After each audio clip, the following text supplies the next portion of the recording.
비염은 발기부전이 아니라 너무 지속된 발기 때문에 생기는 문제입니다.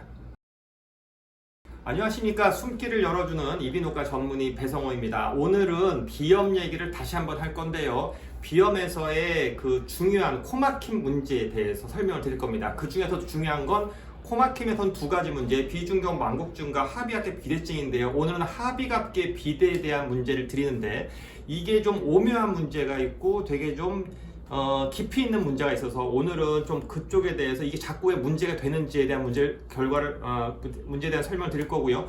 결론적으로는 우리 몸에서 자기 거보다 커지는 거, 커진다의 기본은 한 1.5배, 2배 이상 커지는 게 딱 두 개가 있어요. 남자의 생식기, 그 다음에 코에서의 이 하비갑계입니다. 그러니까 뭐냐면 남자 생식기는 작아 있다가 이게 흥분하면 커지죠. 커질 때의 기본 원리는 여러분도 아시겠지만 그 혈액순환이 올라가면서 커지는 거거든요. 근데 코도 그래요. 이 코가 하비갑계가 있다가 부었다 줄었다 해요.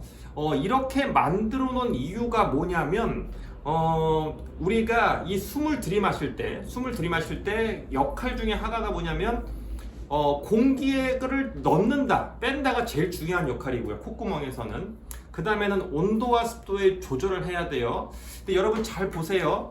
우리가 흥분했어요. 싸움을 하고 있어. 운동을 하고 있어. 이럴 땐요. 공기가 많이 들어와야 되겠죠. 그럼 어떻게 되겠어요? 콧살이 줄어들어야 돼요. 그래서 콧구멍을 넓혀놔야 돼요. 그런데 생각해도 우리가 편해. 릴렉스하고 있어. 이제 명상하고 있어. 자고 있어. 이럴 때는요. 공기를 갖다가 살살 숨 쉬는 게 좋아요. 즉 운동할 때는요. 이게 좋은 거고 명상할 때는 입 다물고 조용하게 이렇게 숨 쉬는 게 좋은 거예요. 그래서 편할 때, 릴렉스 할 때는 콧살이 부어요. 그래서 콧살은요. 우리가 필요에 의해서 작아졌다가 컸다가 이거 반복을 하는 거예요. 그런데 문제가 뭐냐면 비염 있는 분들은 이 조절 기능이 좀 안 좋은 거예요. 그럼 뭐가 문제겠어요?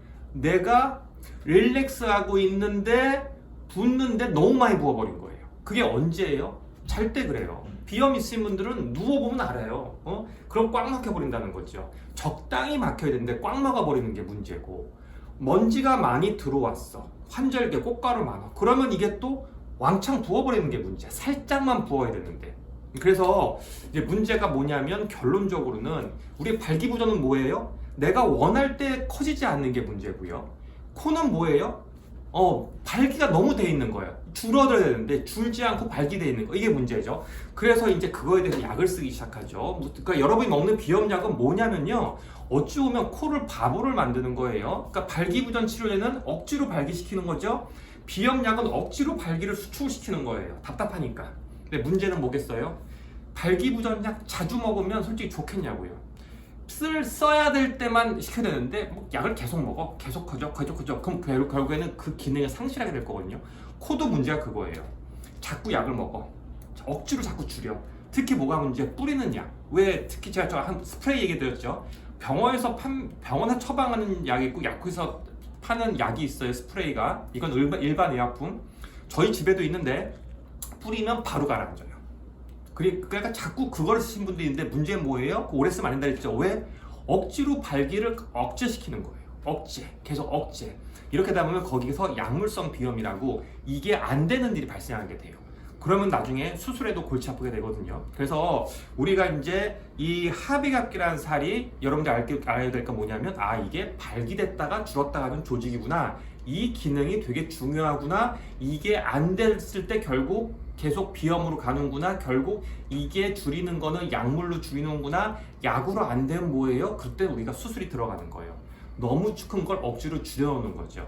그래서 그걸 갖다가 잠깐 사진을 몇 장 보면서 설명을 드리도록 하겠습니다. 제가 항상 비염 설명할 때 쓰는 가장 기본적인 사진이죠. 코 가운데 막이 있고, 오늘 이 얘기 안 할 겁니다. 양쪽의 살 하비갑계를 얘기할 겁니다. 이 살이 부었다 줄었다 한다는 거예요. 그래서 보시면 이런 식으로 좁았다 부었다 하는데 너무 많이 부은 게 우리가 결국에는 비염이라고 하게 되는 거죠. 그래서 CT를 찍어보면요, 딱 이렇게 보이는 거예요. 가운데 막 똑바로 있고 살 안 부었으면 틈이 보이는 거예요. 자, 비염의 문제는 가운데막이 휘어서 틈을 막거나 결국 살이 부어서 문제가 될 수 있다는 거죠. 자, 살이 부은 경우에는 어떤 식의 코가 만들어지냐면 이런 식으로 만들어져요. 보시면, 자, 이 사람은 휘어졌는데 콧살이 밑으로만 내려와 있죠. 괜찮습니다. 근데 이게 자꾸 붓습니다. 옆으로 밑으로. 그러면요, 바닥을 닿게 되겠죠.